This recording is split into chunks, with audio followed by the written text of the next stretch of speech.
Okay, the odds and ends stuff. Everything that we talked about when it comes to the water, when we talked about fire with the cotton's, the water sanitizer, and so on and so forth. And what we also talked about food. Okay, water, fire, food. Those are three necessities. Now, shelter is also a necessity. If I'm out here in the open, the only thing I have is my jacket. Okay, I can look around, see if there's any blankets or anything that I can get myself into in case it rains or in case the wind, because ultimately it's really the wind that's going to get you even colder. All right, so when it comes to shelter, just look around, see what you can find, you and your family. Now, if it's a storm, of course, there's really nothing. 9 out of 10 times, Red Cross is going to come within a couple hours and then take you somewhere safe and secure. That's why it's important for you to have something that you can just simply grab, okay? Because where you go, they might not have food. They will try to feed you. They will try to get you something to drink. They will try to get you somewhere to sit down and lay down, but it's not a guarantee. Okay, you need at least a 1 or 2 day guarantee that you and your family is going to eat. You're going to have some kind of warmth if need be, and also something to drink. Okay. Yeah, the wind is picking up. We just got over storm. Zip up a little. All right. So what I'm talking to you right now is extra stuff that you really don't need, but it's nice to have, and especially if you're able to handle it. Okay, one of the things that I like are called chem lights. Okay, chem lights are chemical reactives. Okay, let me open one up for you. This one here is 12 hours. Okay, basically what it is, it's very light, it's chemical. You crack it, shake it, and for 12 hours you will have a neon type light. This one's yellow. They come in different colors, so you can see, especially if it's in the dark. Okay, you have this. Okay, so a neon light is something most definitely that you need. You don't need a protected, meaning waterproof or none. This thing is waterproof all the way through. Crack it, shake it, you got light. Now, another alternative for those of you who have a little funding is get something like this. It's a light, okay, but it's a crank. It's not battery. You crank it, all right, and so it has different types of strengths to it, but if the battery goes down, you just simply crank it and it holds itself. Okay, good. So light is a consideration. Very light, very easy, can go inside the bag. Next consideration is this. Okay, this one doesn't have to be this one, but it has a whistle. It also has a compartment in it. Okay, so you can stuff more cotton balls if you want to, or matches can go in there, or needles can go in there. Anything can go in there. It also has a compass, but if you're not familiar with the compass, okay, so be it. So this is also something good. Now, I'll show you how to hook that up in a second. Another thing that's good to have, especially if you live out in the woods area, and if you do have a storm or something like that, it's going to be a while, which I know some of you, if you live in the woods, already have, is a knife. Okay, this is great for chopping down some woods right here to make them smaller, to build my fire, all kinds of stuff that you can use this. Also for security purposes and things of that nature. Now, again, this is a toy for protection, but if you're not used to it, don't carry it. Okay? All you need is the water, some food, documentation, and all that other stuff. Not necessary, but if you want it, carry it. Now, this as well as something like this. Okay? This right here is, be careful. Unless you know how to use it, unless you're trained to use it, don't mess with it. Okay? Just simply don't mess with it. Okay?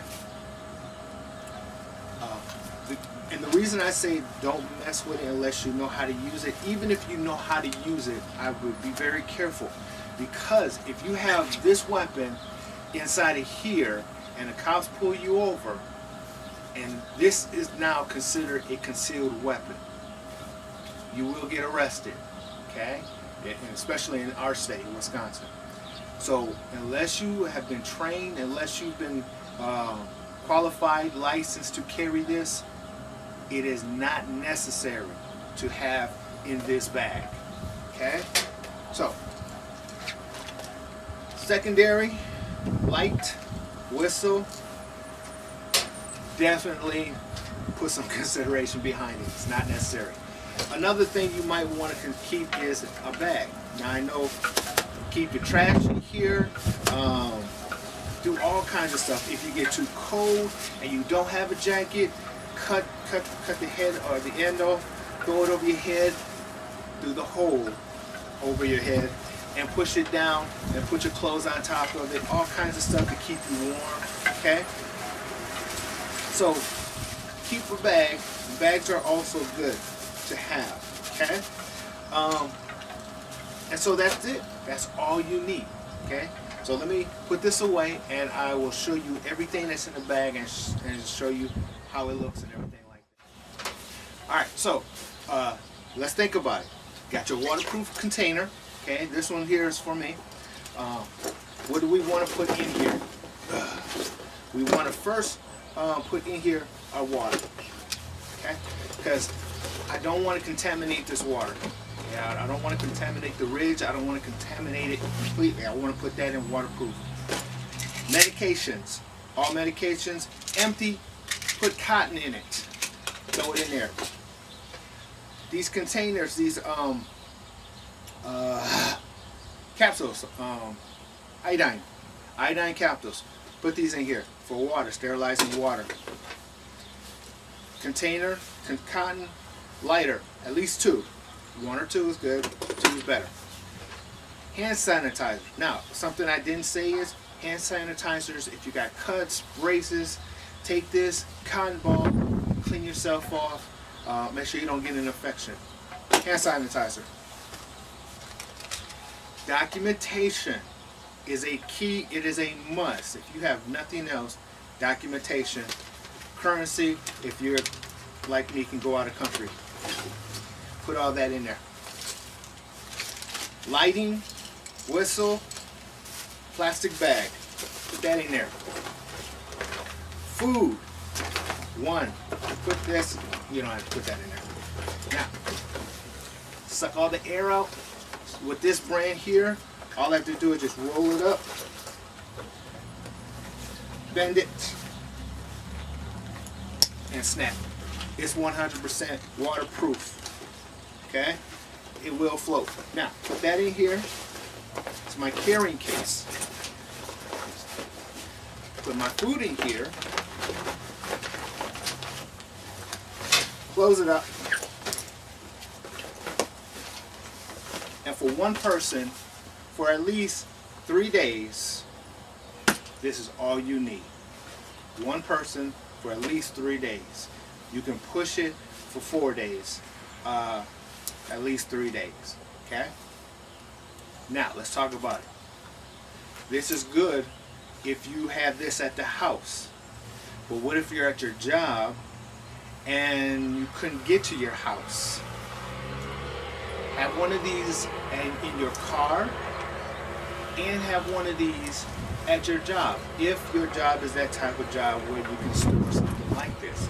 If not, at least in your car and one in your house. Okay?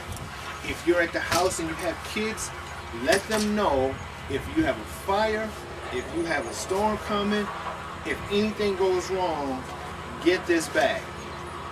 Okay? This bag, everybody in the house needs to know where it is, and priority to your life, second to your life and other lives, get this bag.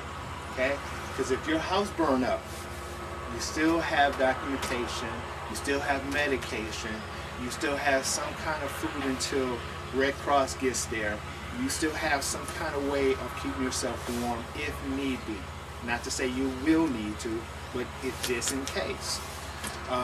Sanitizer for scrapes and so on and so forth. Red Cross is going to take you away from your environment if the storm or flood or fire hasn't already. You need a bag, okay? This is very simple, very basic for you guys who has nothing else, no other training, no other considerations behind it. If nothing else, have a bag, okay? So, this is Dr. Bagley. I thank you very much on behalf of the Institute of Kings and Priests Seminary School. If you do have any questions, do not hesitate in calling me. Also look out for classes that I'm going to have so we can actually get past this, because this is basic number one. And then there's some other things to have and to consider for people who have more time and more money, I guess. Nothing else. All right. Thank you very much for listening, and I will see you and talk to you later. Bye-bye.